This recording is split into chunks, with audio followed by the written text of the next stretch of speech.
दही, इनो, सोडा काहीही न वापरता, पीठ न आंबवता फक्त 10 मिनिटांमध्ये लाल भोपळ्याचा डोसा कसा तयार करायचा ते आज आपण पाहणार आहोत. मुलं भाज्या खात नाहीत तेव्हा त्यांच्यासाठी तुम्ही अशा पद्धतीचा डोसा तयार करून घेऊ शकता. अगदी त्यांना कळणार देखील नाही की हा लाल भोपळ्याचा डोसा आहे. तुम्ही पाहू शकता किती मस्त हा डोसा तयार झालेला आहे. चवीला स्वादिष्ट तर आहेच, पण घरच्याच साहित्यात पटकन तयार होतो अगदी 10 मिनिटात. चला तर मग रेसिपीला सुरुवात करू. इथे मी लाल भोपळा घेतलेला आहे. तर हा लाल भोपळा आपण स्वच्छ करून किसून घेणार आहोत. इथे मिक्सरच्या भांड्यामध्ये मी अर्धा कप किंवा तुम्ही 1 वाटीसुद्धा पकडू शकता ह्याला तांदळाचं पीठ घेतलेलं आहे आणि तेवढंच हा किसलेला भोपळा मी घेतलेला आहे अर्धा कप. 1 मिरची ह्यामध्ये आपण घालणार आहोत. तुम्ही हिरवी मिरची वापरली तरीसुद्धा चालेल. 3 ते 4 लसूण पाकळ्या घालायच्या आहेत. पाव चमचा जिरं घातलेलं आहे. चवीनुसार ह्यामध्ये मीठ घालायचं आहे आणि चिमूटभर आपण रंगासाठी इथे हळद वापरणार आहोत. यानंतर ह्यामध्ये आपल्याला पाव कप रवा वापरायचा आहे. रवा जाड किंवा बारीक कुठलाही वापरू शकता. यानंतर पाव कप इथे गव्हाचं पीठ घेतलेलं आहे मी. आणि आता हे सर्व आपल्याला मिक्सरला बारीक करायचं आहे. त्याकरता 1 कप आपण पाणी घेतलेलं आहे, त्यातलं अर्धं पाणी वापरलेलं आहे. आता हे मिक्सरला फिरवून घेऊया. मिक्सरला मी 1-2 वेळा फिरवून घेतलेलं आहे. आता पुन्हा हे पाणी जे आहे ते सगळं संपवलेलं आहे 1 कप. ह्याला पुन्हा आपण बारीक वाटून घेऊया. एकदम स्मूथ बॅटर आपल्याला इथे तयार करायचं आहे आणि तुम्ही पाहू शकता इथे मस्त असं हे बॅटर आपलं तयार झालेलं आहे. तर एका बाउलमध्ये आपण ह्याला काढून घेऊया. तर इथे बॅटर तुम्ही बघू शकता एकदम स्मूथ तयार करायचं आहे. आता हे बॅटर जे आहे ते थोडंसं घट्ट आहे, त्यामुळे 1-2 चमचे पाण्याचा वापर आपल्याला इथे करावा लागेल. तर मिक्सरच्या भांड्यामध्ये मी थोडंसं पाणी घातलेलं आहे आणि सगळं बॅटर जे आहे ते काढून घेतलेलं आहे. आता हे पीठ जे आहे ते आपल्याला व्यवस्थित एकत्र करून घ्यायचं आहे आणि ह्याला 1-2 मिनटं आपल्याला चांगलं घोटून घ्यायचं आहे. त्यानंतर झाकण ठेवून ह्याला 5 ते 7 मिनटं आपल्याला विश्रांतीसाठी ठेवून द्यायचं आहे. तोपर्यंत आपण चटणी तयार करूया. इथे मी ओलं खोबरं घेतलेलं आहे 2 ते 3 चमचे. 2 चमचे डाळी घेतलेले आहेत.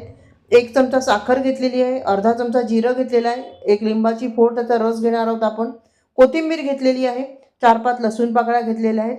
5-6 कढीपत्त्याची पानं घेतली आहेत. 1 मिरची आणि चवीनुसार मीठ. हे सर्व मिक्सरच्या भांड्यामध्ये घालून आपण हे वाटून घेतलेलं आहे. आणि चटणी बघा किती मस्त तयार झालेली आहे. फोडणी द्यायची असेल तर तुम्ही देऊ शकता, पण गरज नाही आहे अनावश्यक तेल घालण्याची.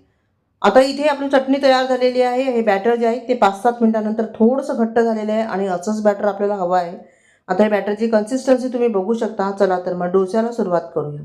तवा गरम करायला ठेवलेला आहे आणि त्याला स्वच्छ करून घ्यायचं आहे. एकदम तेल वगैरे घालण्याची गरज नाही आहे.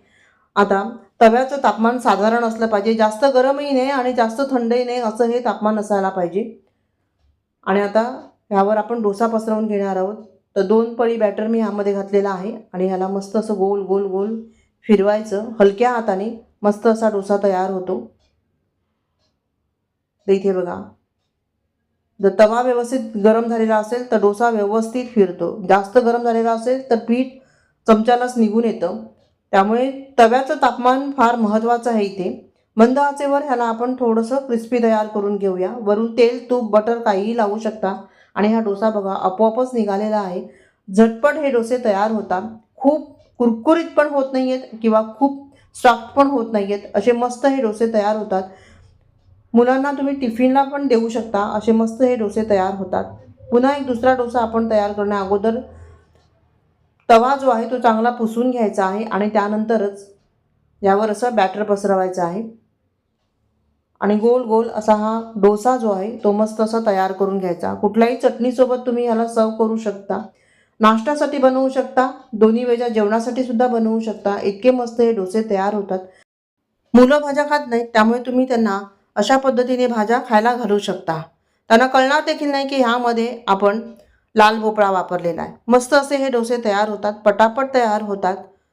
भाजीसोबतही तुम्ही ह्याला सर्व करू शकता.